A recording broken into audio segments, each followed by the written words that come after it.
ito pong time na to, nung papicturan po sa akin ni Boss Henry yung cellphone po niya kasi disappearing message po. That time po, ang sabi po ni Boss Henry, nagre-request daw po si Senator Joel ng pondo po. Nang almost parang ang pagkakabanggit ni Boss Henry is 1.5 billion. Yes, he is here. Yeah. Seated beside Bryce Hernandez. Hi, Engineer Mendoza. Nagbigay po kayo ng testimonya noong sa House of Representatives, September 9. At under oath po kayo noon, no, sir? Pwedeng paki. Yes po, sir. You're under oath.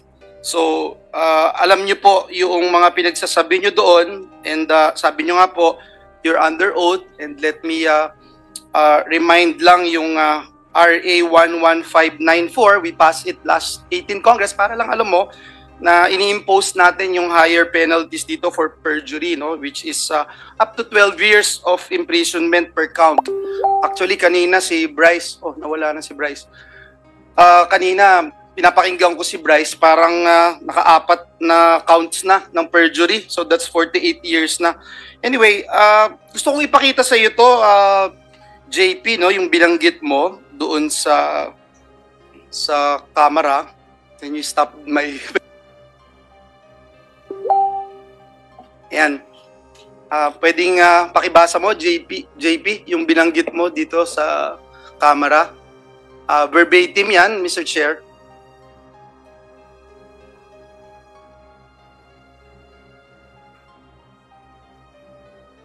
Sir,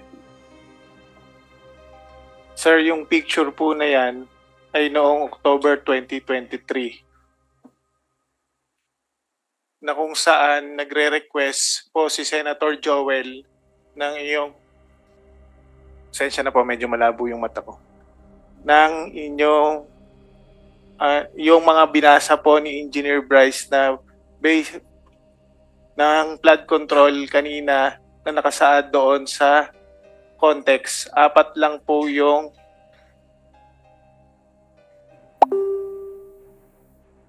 pwedeng picturean ko pa para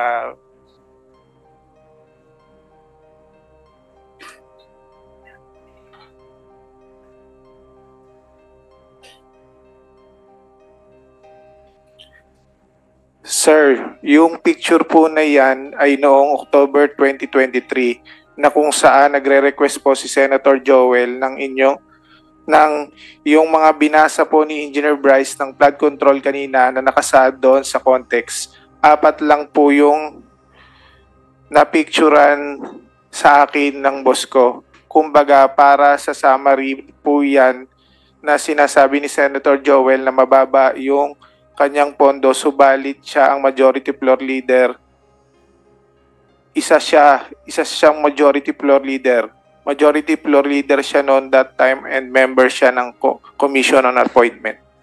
Yan yung sinabi mo. Yes po.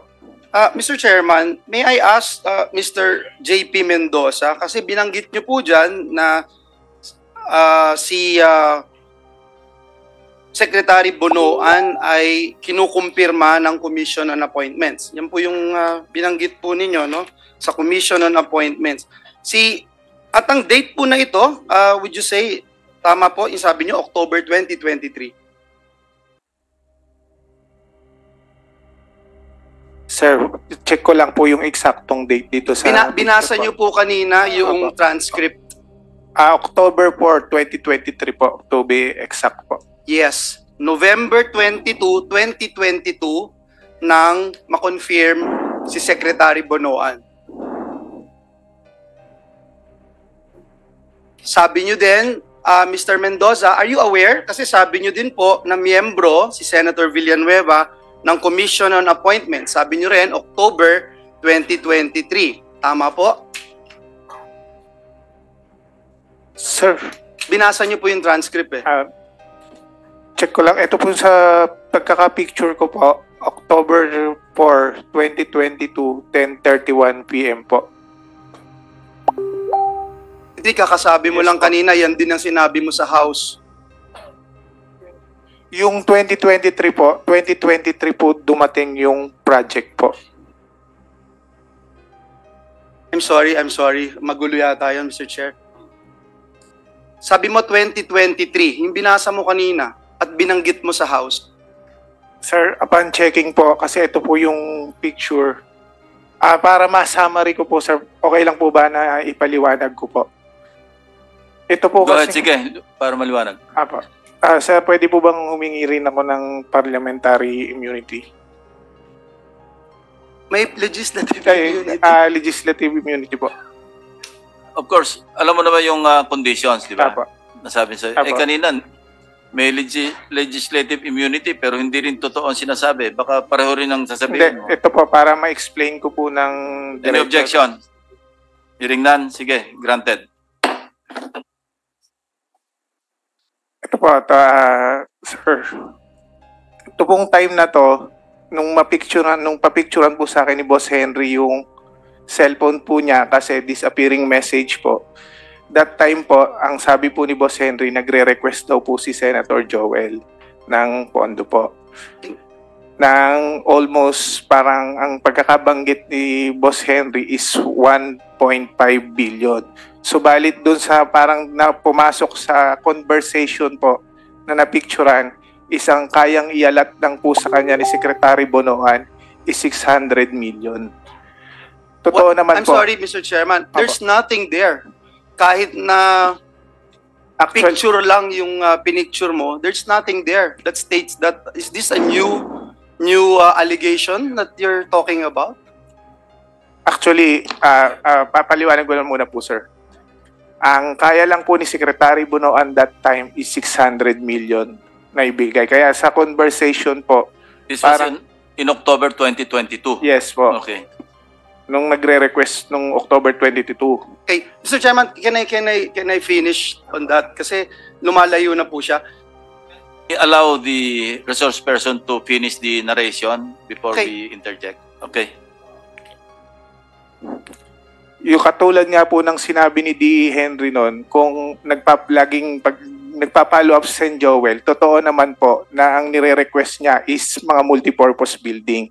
Pero that time na hindi kayang ibigay yung amount na hinihingi ni Senator Joel, ang kaya lang ni Secretary Manny Bonoan po noong time na yun is 600. So, hindi maaabot yung target na almost 1 billion na mahigit. Naisipan po ni D.E. Henry na i-convert sa flood control yung 600 million na which is kinuhanan po ng 25% yung mga kontraktor para ang maging total is 150 million. Kung sinasabi po kanina na yung project po lumabas po siya ng 2023, wala po siya sa GAA. Meron po kaming conversation nung Chief of Staff po ni D.E. Henry na isinend po sa akin yung list na ayos na po na eto po, pakita ko po.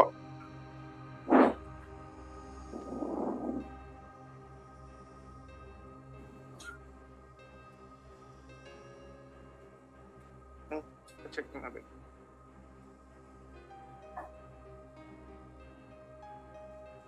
Paling pa-flash to. Kasi paputol na lang para hindi naman. Tama na lang, sir.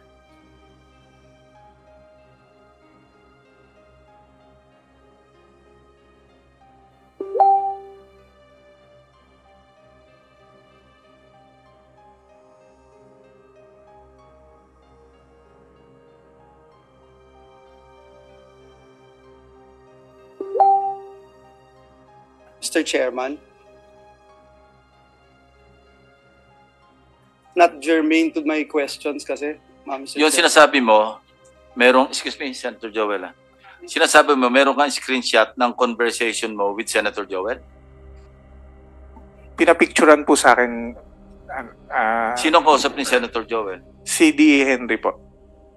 Chairman, hindi po screenshot. Ang screenshot, it has to be your phone. So, Well, screenshot or photo taken from a screenshot, pareho lang Hindi yun. po photo, pinapicturan po niya sa akin yung cellphone niya. Yung cellphone. Kasi disappearing message po siya. Okay, sige. Nasaan yun?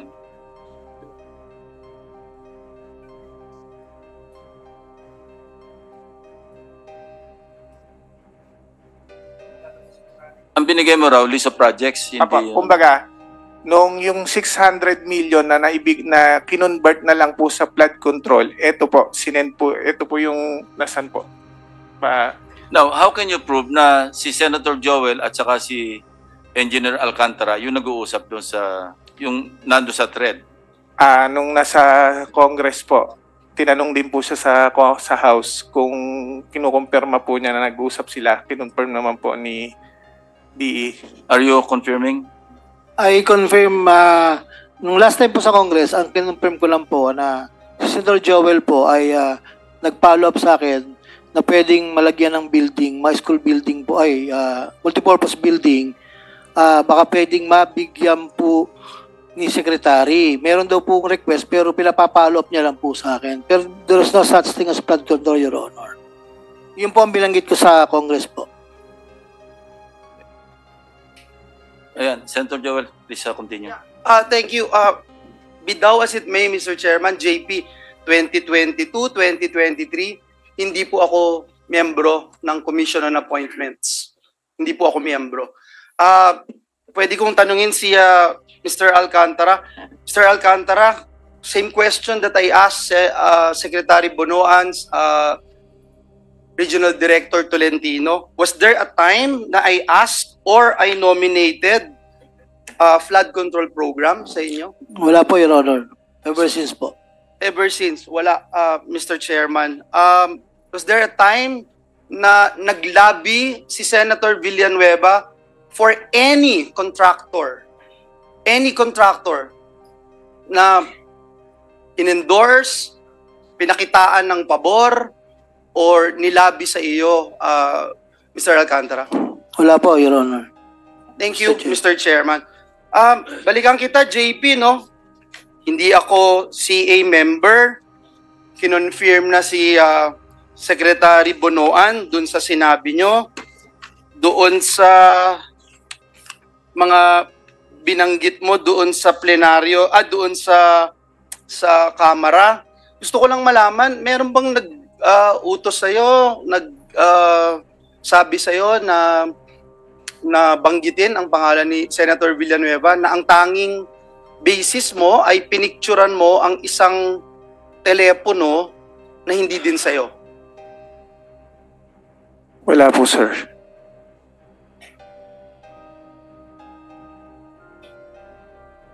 Puntahan ko si Bryce, Mr. Chairman. Engineer Bryce, nagpunta ka rin sa Kamara de Representantes at doon marami kang sinabi, may mga picture, kagaya nung sinasabi ni JP na pinicturan niya yung isang telepono at di umano ito ay conversation ni Joel Villanueva at isang Henry Alcantara. At nakakalungkot man na kahit ito'y isang picture lang from a different phone, parang tinanggap na gospel truth doon sa camera, no? May ipapakita rin akong picture sa iyo, Bryce. Pakitignan itong picture na to. Pakilakihan.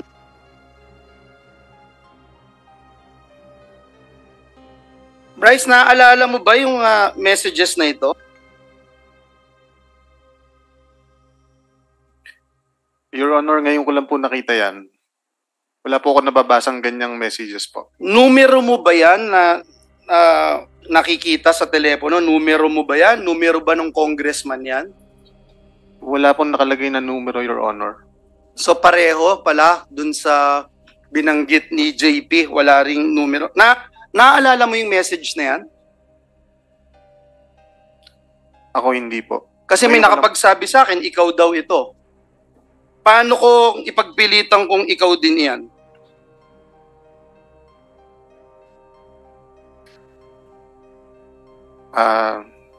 Nasa sa inyo na po yan, Your Honor.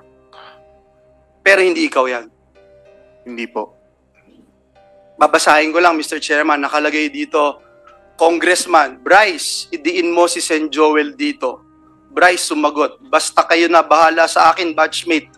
Huwag nyo lang akong ibalik sa Senado, sa Senate. Mr. Chairman, if we rely on pictures, anyone can claim anything. And let me show how easy it is to fake this one, Mr. Chairman.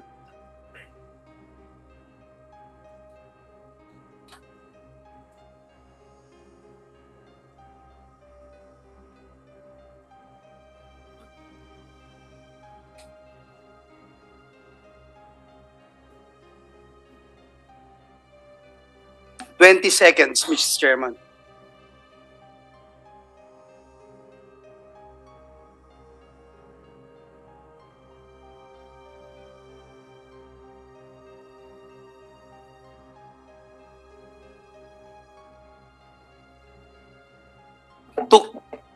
Took me 20 seconds, Mr. Chairman, to do that.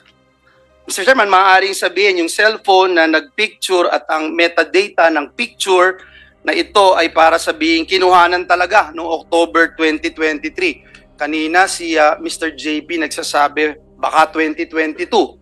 Pakita din po natin kung paanong mag-alter sa metadata of an image.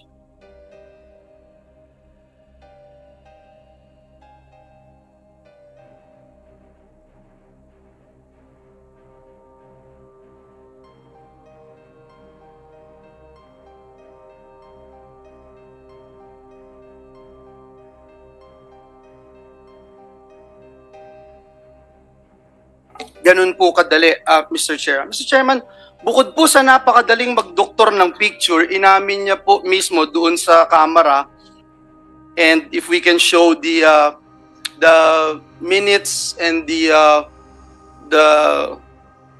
transcript of the hearing, inamin po ni Engineer Bryce na wala siyang personal knowledge sa mga mensaheng ito. Can you confirm, Engineer Bryce, itong binanggit nyo na Your Honor regarding sa mga text messages po, wala po. Kasi you're being asked to prove your allegations na may pruweba or usapan tayo o at least make sure for fairness sake, sabi niya Rep. Adyong. Would you confirm na ito po yung naging sagot nyo, sir?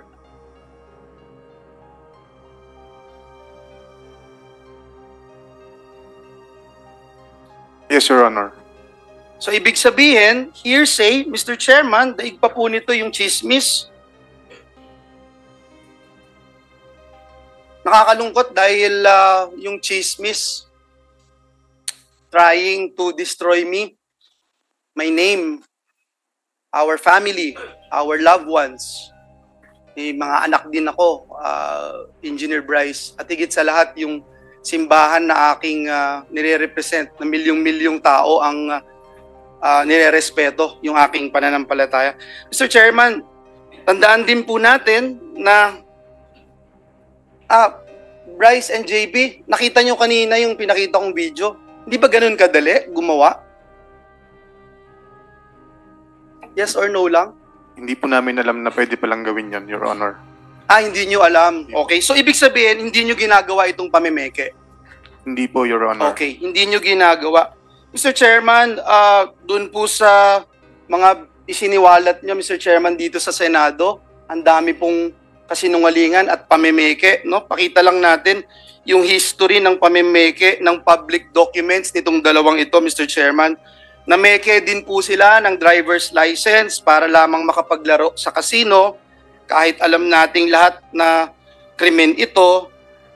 Ngayon pa po ba sila matatakot, Mr. Chairman, kung ikalulusot po nila ito? So, ito po ba, hindi nyo rin po aaminin na kayong behind dito sa pamimeke ng lisensya na ito, Bryce and JP? Your Honor, wala po akong nahawakang ganyang klase ng ID po.